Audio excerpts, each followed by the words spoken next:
Lingaa topic சேனலை பார்த்து கொண்டிருக்கும் சாகச இதயங்களுக்கு முதல் வணக்கம். இந்திய மக்களால் நேதாஜி என்று அழைக்கப்படும் மாபெரும் சுதந்திர போராட்ட வீரர். இந்தியா சுதந்திரம் அடைய வேண்டும் என்பதற்காக இந்திய இராணுவத்தை ஏற்படுத்தி இந்தியாவை ஆண்ட ஆங்கிலேயர்களை எதிர்த்த நேதாஜி சுபாஷ் சந்திர போஸ் அவர்களின் வாழ்க்கை வரலாறை பற்றி தான் இன்னைக்கு நம்ம பார்க்க போகிறோம். வாங்க வீடியோக்குள்ளே போகலாம்.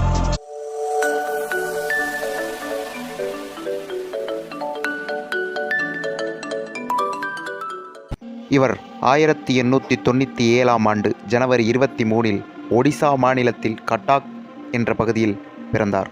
இவரின் அப்பா பெயர் ஜானகிநாத் போஸ், இவரின் அம்மா பெயர் பிரபாபதி தேவி. இவர்களுக்கு இவர் 9வது மகன். கல்வியில் சிறு வயதிலேயே சிறந்தவராக இருந்தார். பிரசிடென்சி கல்லூரியில் 1911 சேர்ந்து படித்தார். அதன் பின் கல்கத்தா பல்கலைக்கழகத்தில் ஸ்காட் சர்ச் கல்லூரியில் படித்தார்.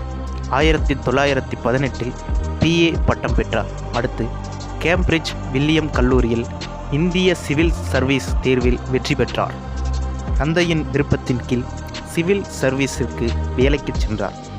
வேலைகளில் ஆங்கிலேயருக்கு அடிமையாக இருக்க அவருக்கு பிடிக்கவில்லை. அதனால் ராஜினாமா செய்தார். ராஜினாமா செய்து இந்திய தேசிய காங்கிரஸ் கட்சியில் சேர்ந்தார்.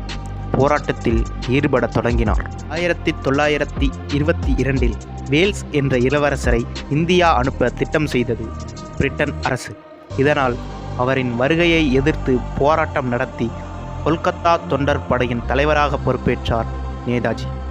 1928ஆம் ஆண்டு காந்திஜியின் தலைமையில் ஆரம்பமான காங்கிரஸ் மாநாட்டில் காந்திஜியின் சுயேட்சை முடிவு தவறு என எதிர்த்தார்.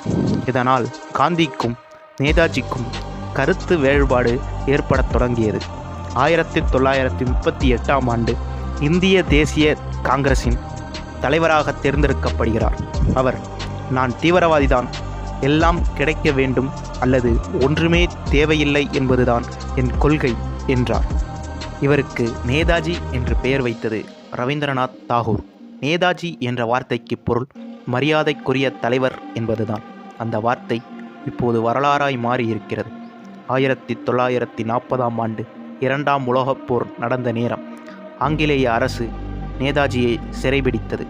அவர் ஆங்கிலேயரை எதிர்க்க இதுதான் சரியான நேரம் என்று ஜனவரி 17, 1941 அன்று மாறுவேடம் அணிந்து சிறையில் இருந்து தப்பினார்.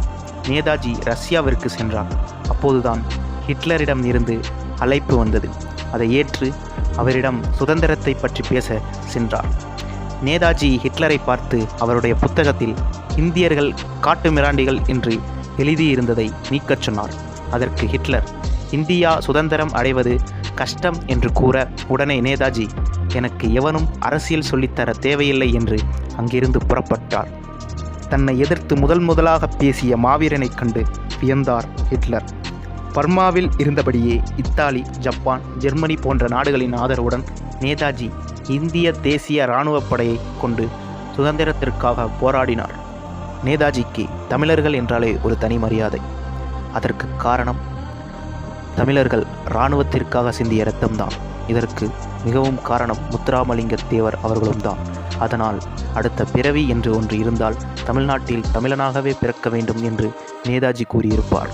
எனக்கு இரத்தம் கொடுங்கள், உங்களுக்கு சுதந்திரத்தை தருகிறேன் என்ற நேதாஜி ஆகஸ்ட் 18, 1945 பர்மோசா தீவிற்கு அருகே நேதாஜி பயணம் செய்த விமானம் விபத்தாகி அவர் இறந்துவிட்டதாக கூறினார்கள். அந்த செய்தியை இந்தியர்கள் பலர் நம்பவில்லை. இன்னும் அவரது மரணம் மர்மமாகவே உள்ளது. ஆனால் நேதாஜி என்ற வரலாறு மற்றும் என்றுமே மறையாது.